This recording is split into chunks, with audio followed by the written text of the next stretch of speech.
Isso foi há alguns anos. Eu tinha 11 anos e minha família estava cruzando Montana, no meio do nada. Também era bem no auge do inverno, no meio da noite. A gente costumava ir para um lugar completamente isolado, onde passávamos uma semana pescando, acampando e fazendo trilhas. Lá, estávamos voltando para a civilização e todo mundo estava cansado.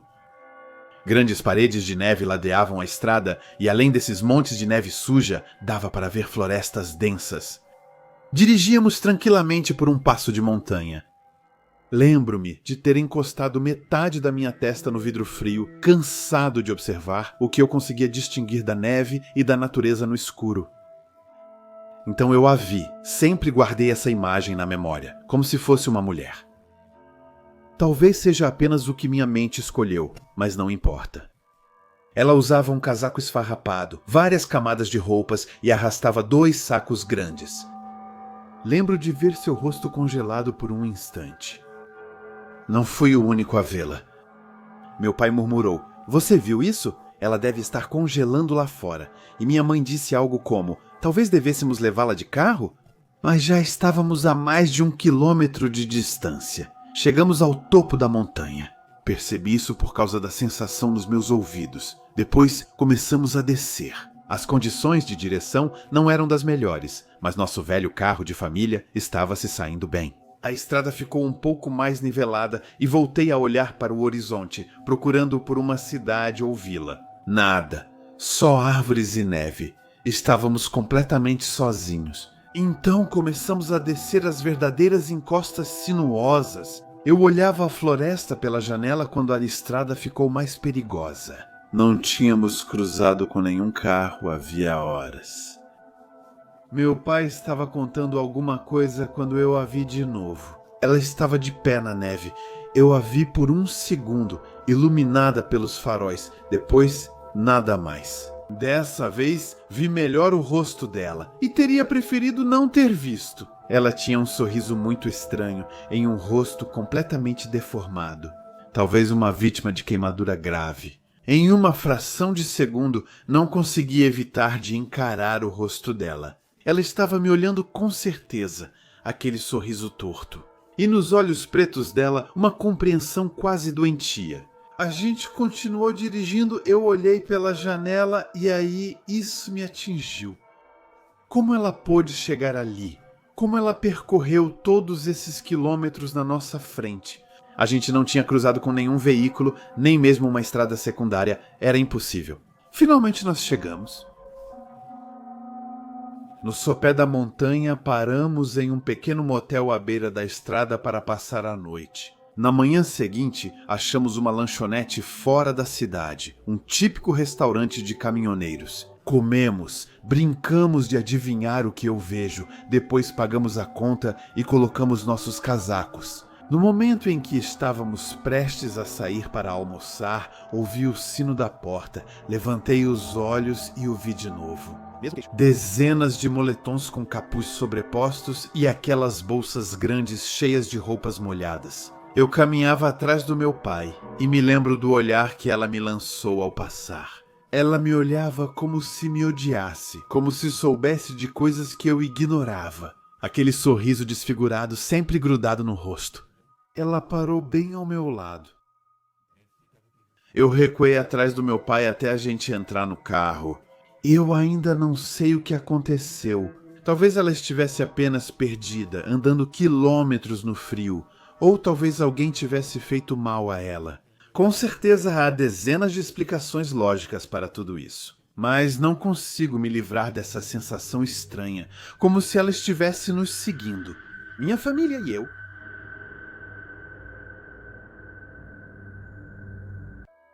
Estávamos viajando de Ohio até Wyoming durante as férias, há uns 10 anos, para visitar a família. Devido a uma tempestade ao norte, alteramos o itinerário e seguimos direto para o oeste, em vez de subir ao noroeste. Paramos em Omaha para passar a noite. Depois, voltamos para a estrada subindo pelo Nebraska até Dakota do Sul. Quando já estávamos suficientemente ao norte, viramos para o oeste, na rodovia I-90. Nesse momento, Já fazia mais de 1 hora que não víamos um lugar com banheiro público. Estávamos em estradas estaduais, então não havia área de descanso de verdade. Quem já viajou com uma criança sabe que a paciência e a bexiga delas não têm muita autonomia. Nossa filha não parava de pedir pausa para ir ao banheiro. Dakota do Sul era tão deserto quanto, ou até pior, enquanto continuávamos em direção ao oeste. Finalmente, encontramos uma área de descanso bem na hora e nós realmente precisávamos ir ao banheiro.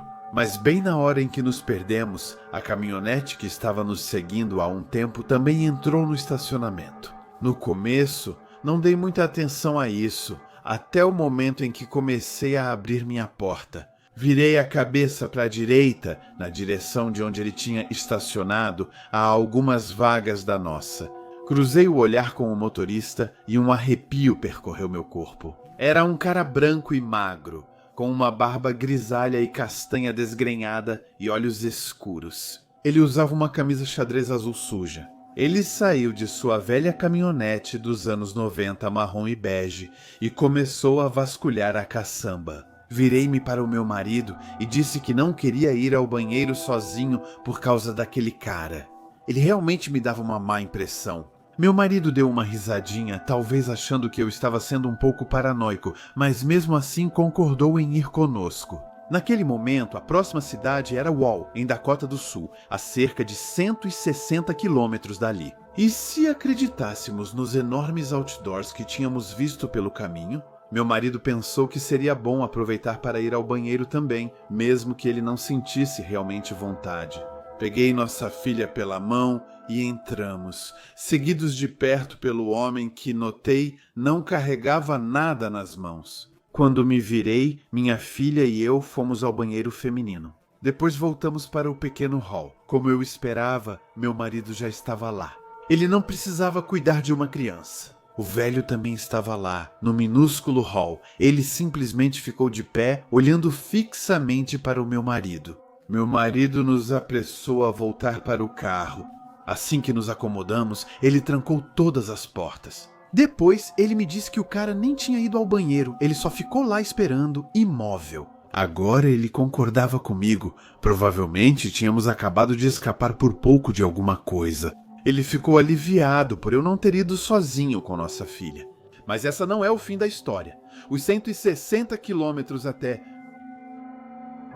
Wall aconteceram de forma relativamente tranquila, cercados por paisagens vazias, mas com várias saídas na rodovia. Já não víamos mais a caminhonete e começamos a achar que tudo aquilo havia ficado para trás. Paramos em Wall para comer alguma coisa, comprar alguns lanches para a estrada e dar uma olhada nessa armadilha para turistas plantada no meio do nada. E foi aí que o vimos de novo, a menos de 6 metros de nós. Na loja era o mesmo rosto, a mesma barba, a mesma camisa xadrez. Felizmente já tínhamos comido, e como eles começaram a nos encarar de novo, pagamos rapidamente nossas compras e saímos do local. Nunca mais o vimos depois disso, mas fiquei desconfortável durante todo o resto do trajeto. Enfim, chegamos sãos e salvos à casa dos parentes em Wyoming. Nenhum sinal daquele homem ou da caminhonete dele. Isso foi por volta de 2000 ou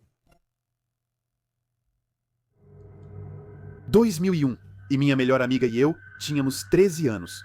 Morávamos em uma pequena cidade rural de Minnesota, com cerca de 2.000 habitantes. No nosso grupo de amigos, éramos os únicos 2 que realmente moravam no campo, longe do centro da cidade, no meio do nada.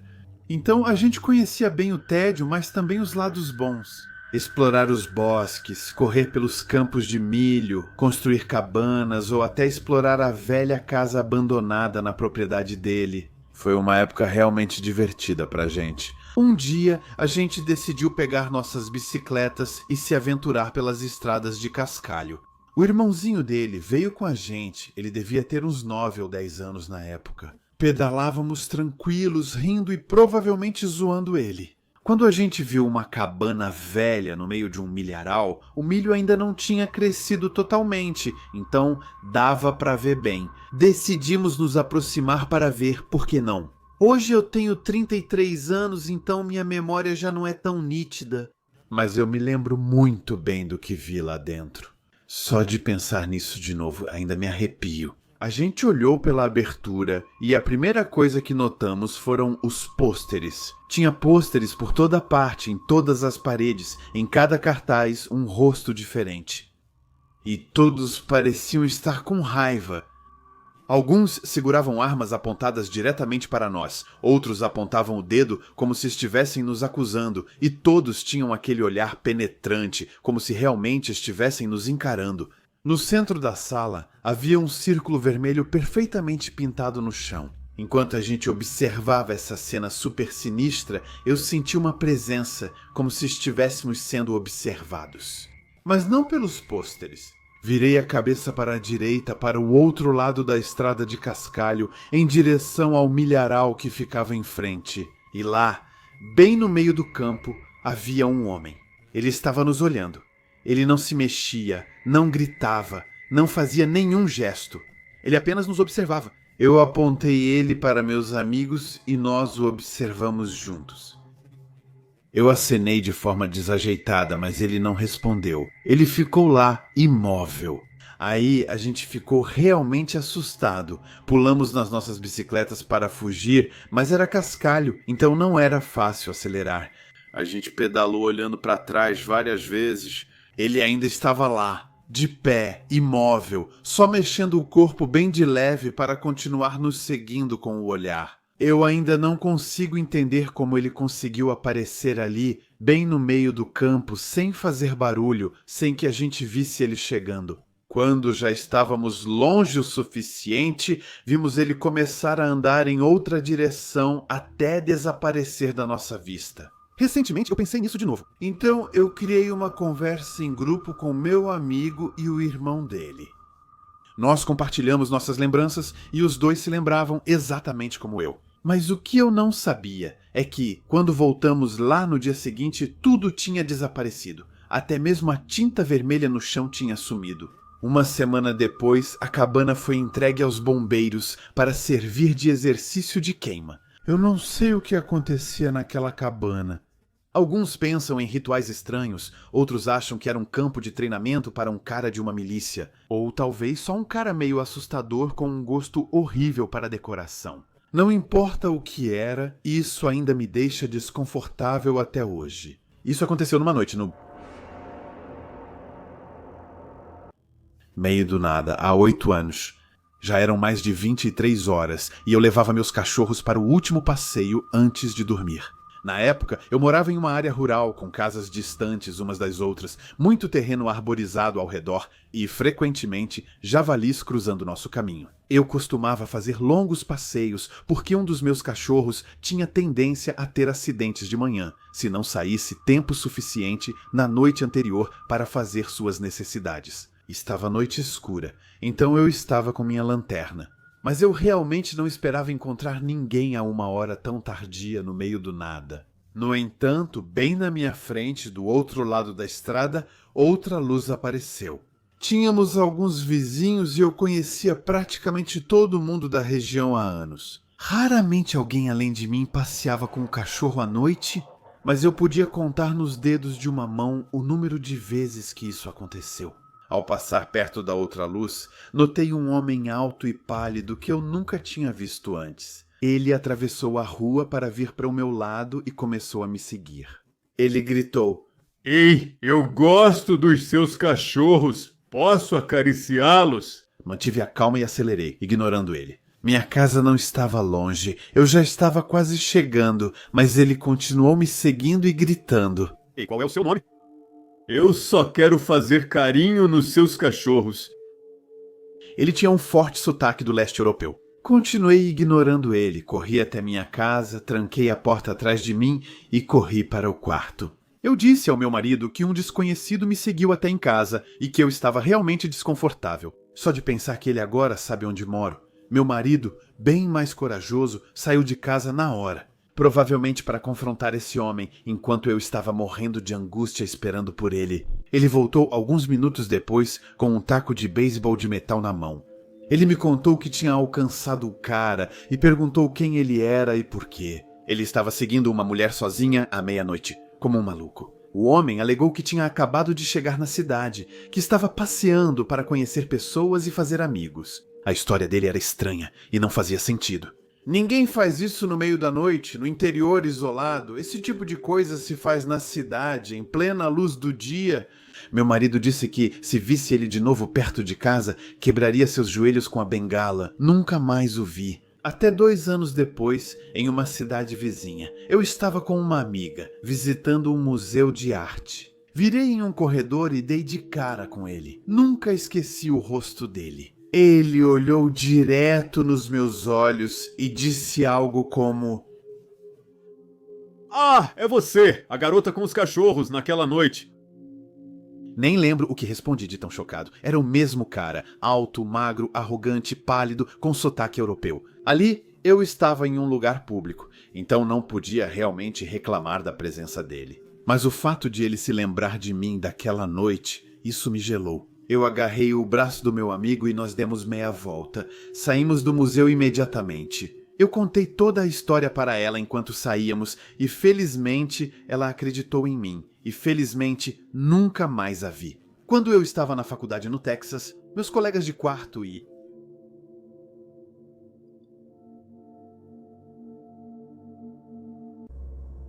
decidimos passar as férias de primavera em Boulder, Colorado.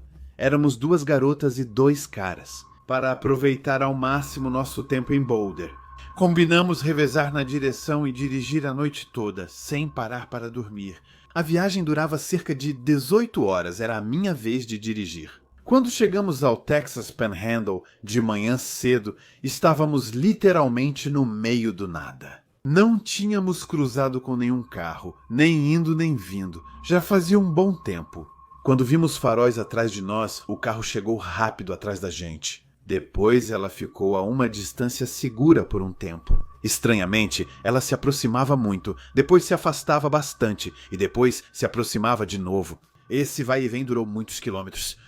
E então, de repente, luzes vermelhas e azuis começaram a piscar. Estava tão escuro lá fora que a gente nem tinha notado a sirene luminosa no teto.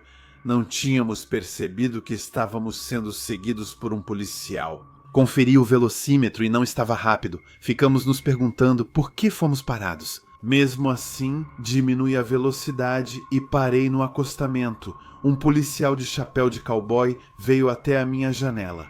Ele apontou a lanterna para dentro do carro para nos observar, depois me pediu para sair do veículo. Eu hesitei no começo, mas como estava com mais 3 pessoas, não me senti realmente em perigo naquele momento. Peguei minha carteira, saí e fiquei encostado na porta do motorista. O policial olhou minha carteira de motorista e meu seguro, depois disse que ia me fazer um teste de sobriedade.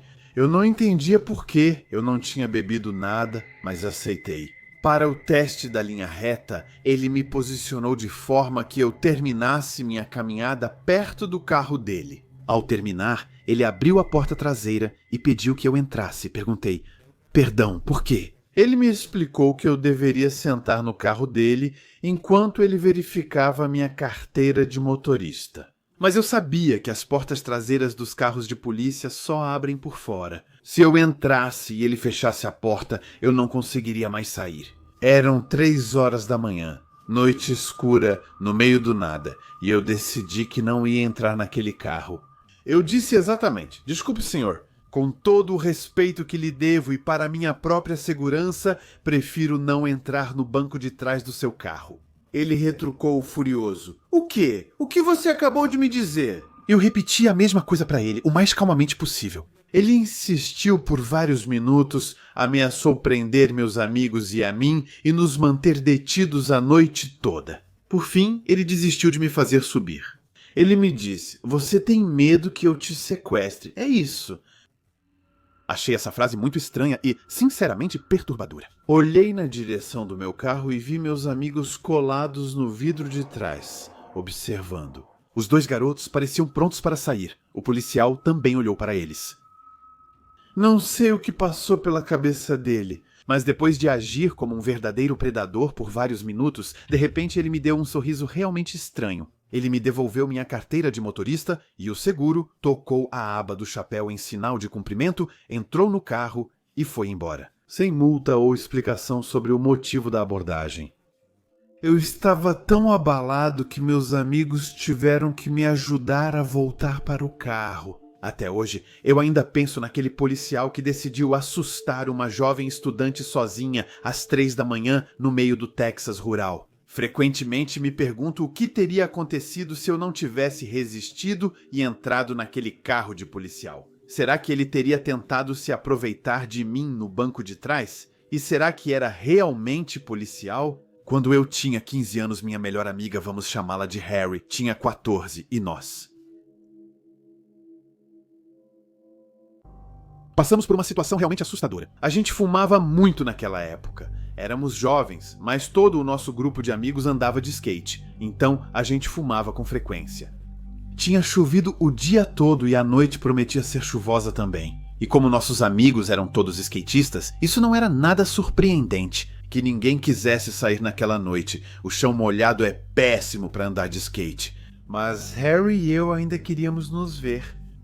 Então, nós saímos naquela noite para fumar juntos. Não me lembro se nos encontramos lá fora ou se já estávamos juntos na casa de uma de nós dois. De qualquer forma, saímos e nos perguntamos qual lugar seria o mais seco para fumar. Escolhemos o que ficava no campo de handebol da minha antiga escola primária. Vou tentar descrever o lugar o melhor possível. Era o pátio da minha escola com quadras de handebol. A gente se sentou em um banco, debaixo de uma árvore enorme. Na nossa frente, tinha uma grande ladeira de concreto que os professores usavam para subir e estacionar o carro. Para sair, precisávamos levantar e descer a ladeira. Lá embaixo tinha umas 10 quadras de basquete e atrás disso, um grande campo de jogos. Era um parque público ligado à escola, de certa forma. Naquela noite, tudo estava calmo. Não encontramos ninguém lá fora, provavelmente por causa do mau tempo. Eram as férias de verão, então os adultos provavelmente já estavam dormindo, prontos para o trabalho do dia seguinte. Então estávamos lá fumando no banco e ouvindo música. E foi aí que percebi, bem no final das quadras de basquete, pouco antes da hora de jogar, um cara enorme sentado em um banco. Mesmo só pela silhueta, dava para ver que era um sujeito grandão. Avisei a Harry, mas como ela era mais despreocupada do que eu, ela me disse para relaxar. Disseram que não havia risco, mas, sempre alerta, eu não conseguia me acalmar. Insisti para que ela desligasse a música. O que um adulto estava fazendo sozinho em um parque encharcado à meia-noite, sem fumar, sem telefone, imóvel e nos encarando sem mexer a cabeça. Ele não tirou os olhos da gente durante toda a nossa sessão. No fim, até Harry admitiu que era estranho. Mas a gente já estava pronto para ir embora, então achamos que não era tão grave assim.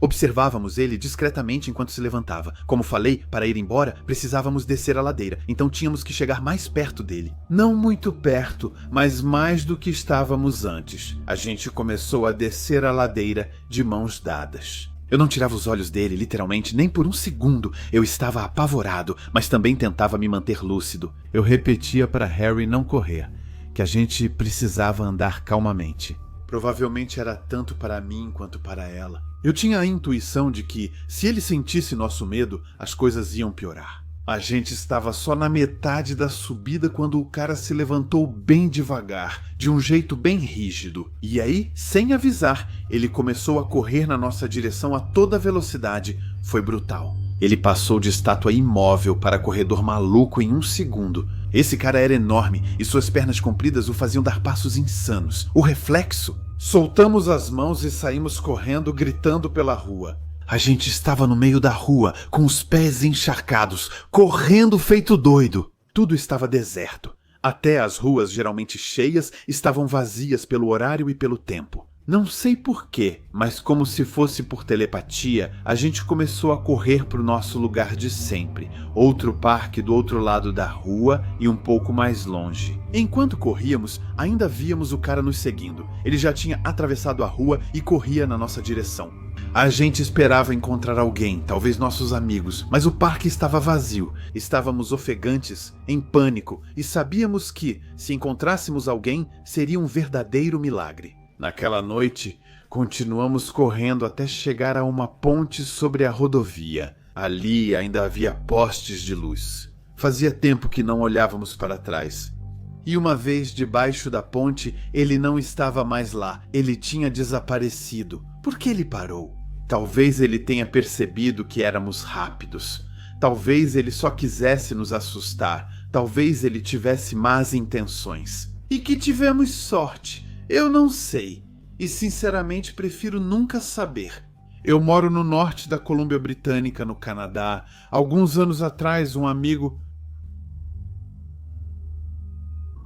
me convidou para ir com ele, a mãe e a irmã, em um resort localizado à beira de um lago, a cerca de 1h30 de carro da cidade. Foi no final de junho, começo de julho. Chamávamos de resort, mas na verdade era mais como uma cabana no meio da floresta. Havia um prédio principal de toras para a recepção, com um restaurante, algumas cabanas e um espaço à beira do lago para trailers. Da estrada principal, virávamos para subir até o conjunto de cabanas e o prédio principal. À direita da rodovia, só havia floresta a perder de vista, como em toda a região ao redor. Havia algumas casas ao redor do lago, mas fora de fins de semana prolongados, não havia muita gente por lá. A área das cabanas e a dos trailers eram separadas. O prédio principal ficava a 5 a 8 minutos de caminhada, subindo por um caminho em espiral. Um pouco além desse prédio, havia uma clareira com algumas mesas. E, a cerca de 15 metros dentro da mata, atrás das mesas, víamos 2 pequenas lagoas cercadas por uma cerca velha. Ao chegar, esvaziamos o carro, nos situamos na cabana, que aliás era bem legal, e depois saímos para explorar um pouco os arredores. Nada de muito interessante no primeiro dia. Não fomos muito longe antes de anoitecer. No dia seguinte, estava nublado e chovia, o que era bom para nós. Isso significava menos gente no resort, então mais liberdade para nós. Exploramos os arredores do lago e das cabanas com mais detalhes. Depois, subimos de volta para a clareira com as mesas. Elas estavam completamente tomadas por mato e ervas daninhas, como se ninguém tivesse se sentado ali há séculos. Observando ao redor, notei um espaço aberto na floresta a uns 50 pés, cerca de 15 metros. A gente deslizou por uma espécie de vala, com cerca de 2 metros de desnível, e depois atravessou o mato até chegar nessa área.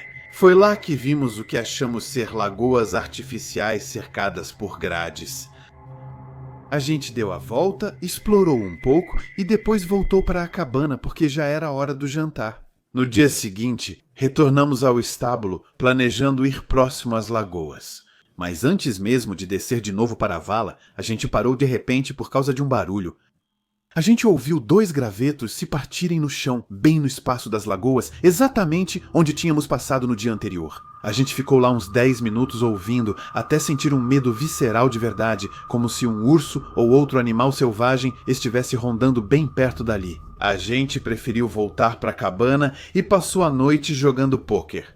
Conversando sobre tudo isso, a gente começou a rir, achando que devia ser só um animal ou uns coelhos por ali. No dia seguinte, chovia mais forte e o céu estava mais escuro que antes.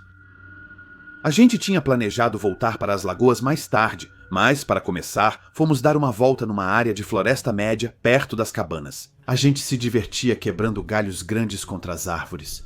Quando de repente a gente ouviu alguém ou alguma coisa fazendo a mesma coisa. A cerca de 60 metros à nossa frente, o som ecoava de um jeito estranho, então era difícil julgar a distância exata, mas era longe e bem na nossa frente. No começo, achamos que era um eco, mas depois de várias tentativas, percebemos que não era. Alguém ou alguma coisa estava nos imitando. A gente poderia ter deixado isso passar, só que o que nos chamou a atenção foi o lugar.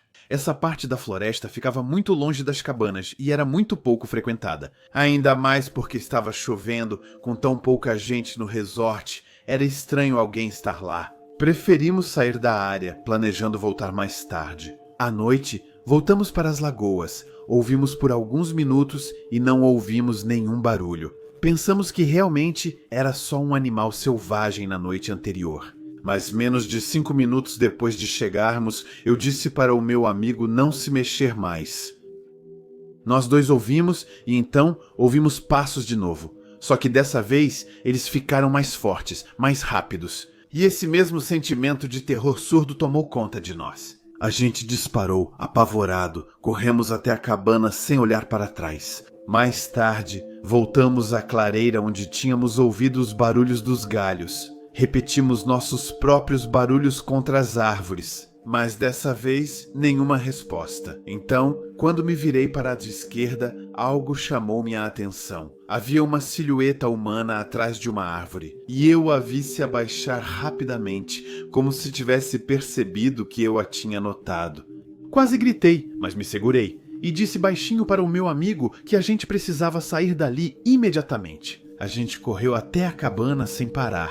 Naquela noite, no mezanino onde a gente dormia, conversamos sobre tudo aquilo de novo. O lugar onde vi essa pessoa era exatamente onde a gente tinha ouvido os barulhos de imitação mais cedo.